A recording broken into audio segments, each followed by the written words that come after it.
মানাস কিচেনে স্বাগতম জানাচ্ছি। আজ একটু অন্য ধরনের স্যান্ডউইচের রেসিপি নিয়ে এসেছি। সকালের নাস্তায় ঝটপট তৈরি করে নিতে পারবেন। বাচ্চাদের নাস্তার জন্য, নিজেদের জন্য বা টিফিনেও দিতে পারেন।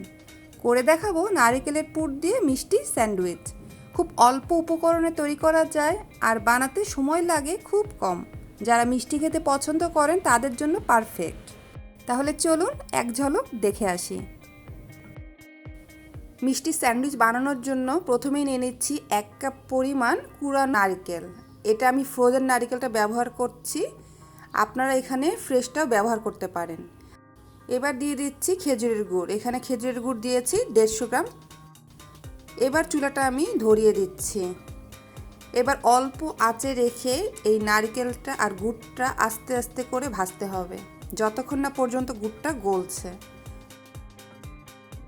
অল্প আঁচে রেখে নারকেলটা একটু ভেজে নিব আর গুড়টাও এর মধ্যে গলে যাবে। জাল কিন্তু কোনো অবস্থাতেই বাড়ানো যাবে না, এভাবেই অল্প আঁচে রেখে নাড়তে হবে।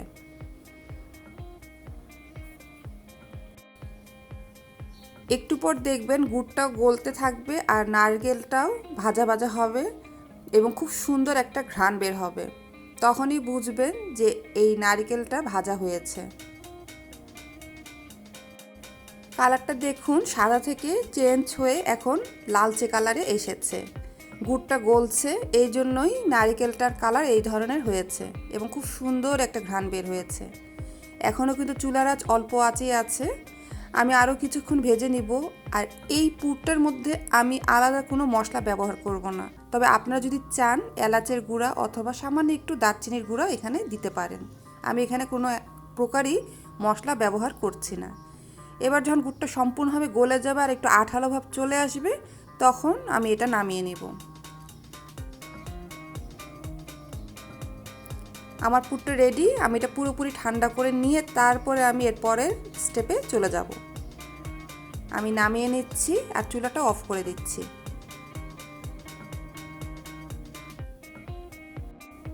আপনারা সকালের নাস্তার জন্য যদি এই পুরটা ব্যবহার করেন, তাহলে স্যান্ডউইচ তৈরি করার জন্য এখানে আমি আমার প্রয়োজন মতো পাউরুটি নিয়েছি আর মধ্যে দিয়ে কেটে নিয়েছি পাউরুটিগুলো।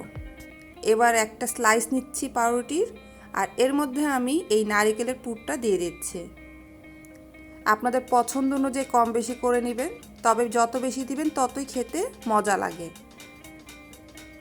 শুধু পাউরুটি না, আপনারা রুটির সাথেও সকালের নাস্তা হিসেবে এটা খেতে পারেন অথবা এমনিতেও খেতে পারেন।